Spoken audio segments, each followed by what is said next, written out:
السلام علیکم ګرانو دوستانو. نن به زه تاسو ته د افغانستان کپټان اصغر افغان خپل مینوالو ته یو ډېر مهم پیغام رالېږلی داسې په نن ویډیو کې به زه تاسو ته وایم، خو که تاسو هم د اصغر افغان مینوال یاستئ نو دغه ویډیو تر سره حتما لایک کړئ. نو دوستانو که تاسو ته یاد سي دغه څو ورځې مخکې د افغانستان لوبغاړو تقریبا د افغانستان زیاتره لوبغاړو د افغانستان دغه غریب خلک چې افغانستان کې اوسېږي دغوی سره یې مرسته وکړله، خو په دغه وخت کې اصغر افغان کوم خبر رانغی، یعنې اصغر افغان بیخي مرسته نه وه کړې. هغې نه وروسته بیا ډېر زیات مینوال همدغه غوښتنه اصغر نه کوله چې تا ولې یعنې افغانستان خلکو سره مرسته ونه کړله. په دغه کې رشید خان نبي، همدغسې حامد حسن، شرف الدین اشرف، نجیب ترکی، نجیب زدران، همدغسې عثمان غني، زیاتره لوبغاړو یعنې افغانستان غریبو خلکو سره مرسته وکړله، خو اصغر افغان هغه وخت کې مرسته نه وه کړې. بیا زیاتره خلکو دغه فکر کو چې اصغر افغان به د افغانستان خلکو غم ورسره نسته ده، بلکې دی یعنې پاکستان ته تللی ده. خو زه به تاسو ته ووایم چې هغې نه وروسته اصغر افغان خپل مینوال ته یو ډېر مهم پیغام رالېږلی ده چې ده دا خبره کړې ده چې ضرور نه ده چې څوک دغه یو بل سره یعنې د افغانستان دغه غریبو خلکو سره چې څوک مرستې کوي یا عکسونه باسي، دغسې عکسونه واچوي،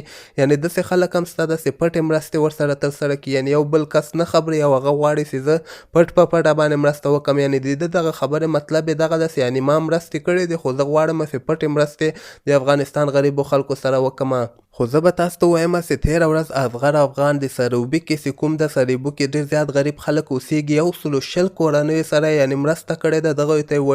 وړه غوړي او همدغسې نور خوراکي مواد یې ورکړي دي. او زه به تاسو ته ووایم چې د محمد نبي خیریه بنسټ چې کوم د پیسې هغو ته ورکړي دي، یعنې محمد نبي خیریه بنسټ ته یې پیسې ورکړي دي، ورته یې دا خبره کړې ده چې 120 کورنیو ته تاسو دغه خوراکي مواد ورکوئ، ځکه ویل ته که موږ وګورو دغه وایرس نه ډېر زیات خلک هغه سروبي کې متاثره سوي ول، نو 120 کورنیو سره اصغر افغان مرسته وکړه. نو بیا د محمد نبي خیریه بنسټ چې کوم د هغې ورنه مننه م وکړله اصغر نه چې ډېره مننه تا موږ سره مرسته وکړه او موږ دغه مواد چې کوم ورته وایي موږ اخیستلی د هغه موږ دغه غریبو کورنۍ پورې ورسوو. نو موږ او تاسو باید چا پسې خبرې ونه کړو، ځکه زیاتره خلک پټې مرستې کوي او دغسې نه وي څنګه چې موږ او تاسو فکر کوو هغسې نه وي، هغه به خپله پټه مرسته خلکو سره ترسره کول غواړي او موږ او تاسو بیا ورپسې خبرې کوو.